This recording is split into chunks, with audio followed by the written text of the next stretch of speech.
Alright, so this week's chapter of One Piece, it's still more build-up, but it's still very funny, and it's actually suspenseful near the end.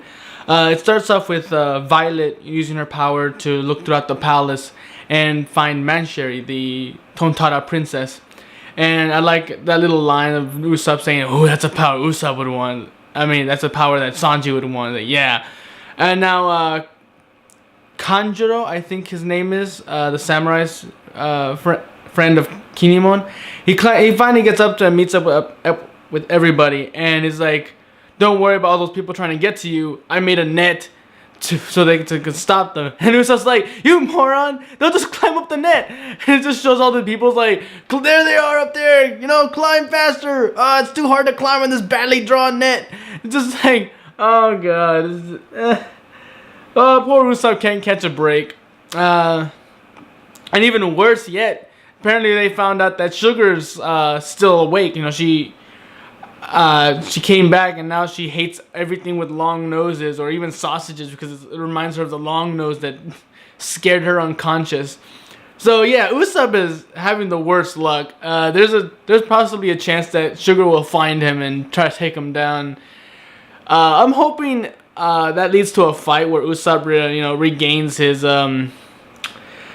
his popularity, so to speak, or his dignity, because the way he defeated Sugar the first time, I'm still a little shaky on that. But maybe if you give him a second chance, he'll regain that dignity. But either way, I'm a little confused about what Violet says. She revived herself. Sugar revived herself. And I'm thinking, like, did she use her power somehow to revive herself, or she just happened to wake up? Because she's a tough little girl, but technically she's actually a grown woman stuck in a girl's body. But either way, it's interesting. I like to see it. Maybe she turned herself into some kind of toy or one of her hobbies. Who knows? And she also shows that she turns one of her minions or servants into one of those nutcrackers that Luffy, Cavendish, and Kiros are having trouble fighting. And it's actually kind of dark when they show the nutcracker actually bite the horse's head, and they mention like, "Oh my god, that nutcracker has a powerful jaw. He just broke his skull." And I'm just like, ow. I mean, I'm sure he'll survive somehow, as all One Piece characters, especially animals, do. But still, I mean, crushing someone's skull. Oh, just the very thought of it just hurts. The minute I saw that, like, oh, damn. I kind of felt some little bit of pain in my head. But, Jesus, they definitely made me feel bad for that horse. Oh. But either way, now Bartolomeo, Robin, and Rebecca are getting closer. They know where Mancheri is in the palace, and apparently in this old abandoned church where somehow Rebecca's mother also knew about them. Rebecca's mother is like the center of all these problems. Like, forget about the kingdom being taken over by Don Flamingo. Rebecca's mom getting killed was what really started everything. It's like, okay. What everyone's really fighting for. But either way, now they know where she is. But then Gladius comes up, with this.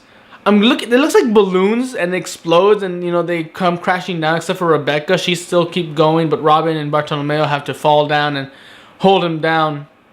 And then they land right where Luffy and Cavendish and Kiros are, and they say, Rebecca has the key. Get Law up there, and we'll hold Gladius off. So now, probably next chat. So now there's more fights. Robin and Bartolomeo versus Gladius and all the Nutcrackers.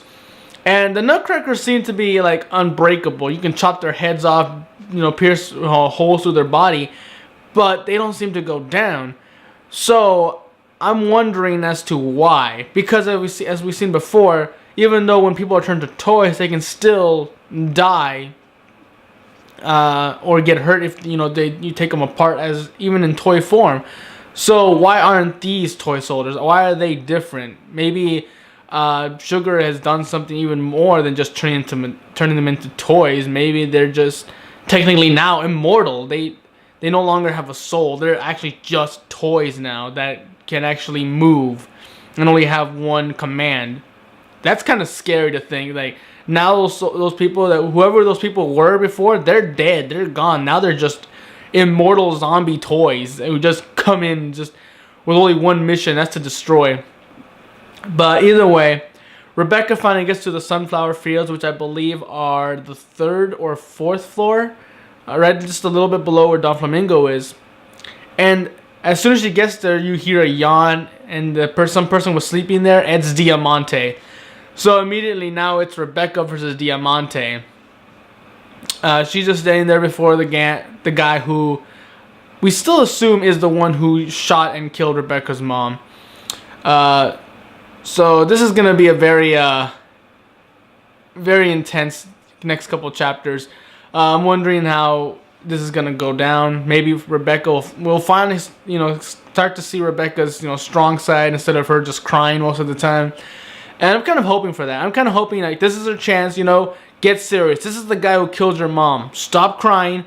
You're gonna get killed if you do. You gotta get serious. And I'm hoping that's what's gonna happen. I'm sure maybe somewhere Kyros will come in and help her. Father and daughter versus the man who killed the woman they most loved in their lives.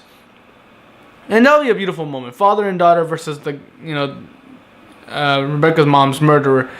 But before that happens, I'd like to see Rebecca do something heroic, do something courageous.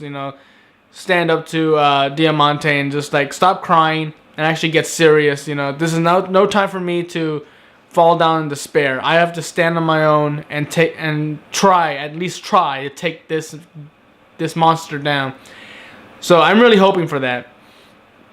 But either way, yeah, this was just more build-up, creating more fights that, on top of all the other ones, Frankie, Senor Pink, Fujitora, and Sabo.